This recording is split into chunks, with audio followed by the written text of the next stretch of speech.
이재명 민주당 대표 피습 사건 이후로 온라인 커뮤니티와 SNS를 중심으로 사실과 다른 내용, 즉 음모론이 꾸준히 나오고 있습니다. 어떤 주장이 나오고 있는지, 그리고 경찰이 브리핑을 통해 밝힌 조사 내용과는 어떻게 다른지 살펴보겠습니다.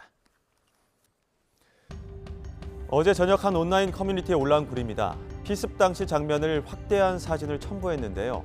당시 범행에 쓰인 도구는 경찰이 밝힌 흉기가 아니라 나무젓가락이라는 주장입니다.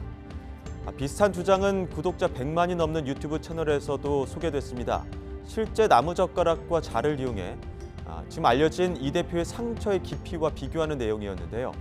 젓가락으로 실제 상처가 날 수도 있다는 언급도 있었습니다. 하지만 이 의혹, 이미 경찰이 언론 브리핑을 통해 사실이 아니라고 명확히 밝힌 내용입니다. 이례적으로 범행 도구의 길이를 구체적으로 설명하면서 반박했고요. 특히 경찰이 확보한 흉기에서 채취된 혈흔과 이 대표의 혈흔이 일치한다는 감정 결과까지 내놨습니다. 다른 한 유튜브 채널에서는 한동훈 비대위원장 지지율이 오르자 이 발생한 피습 사건이라며 이재명 대표 지지자들의 자작극이라는 주장도 펼쳤는데요. 그러면서 범행 흉기가 이재명 지지자 모임, 이른바 개혁의 딸이 자주 쓰는 응원봉의 깃대 부분이라는 주장도 내놨습니다. 하지만 이재명 지지자 측은 현장에서 이런 응원 도구를 한 번도 보지 못했다고 반박했습니다. 그 현장에 두잖아요. 그게 보였어야죠. 그게.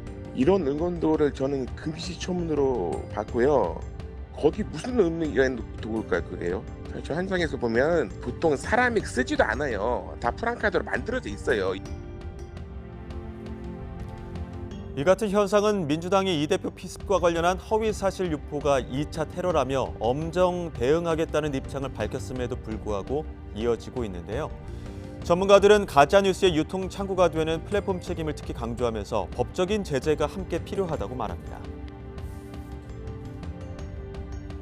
플랫폼 그 회사에서 너무 사실과는 다른 그런 것들을 전파하는 것에 대해서 제재를 가야 돼요. 그러니까 사회도 해야 되고 그다음에 법적으로도 우리 해야 돼요. 근데 일각에선 이번 사태가 정치 양극화 현상의 극단적인 형태라는 분석도 나옵니다. 총선이 100일도 채 남지 않은 상황에서 이 같은 현상이 더 심해질 거란 우려도 나오는데요.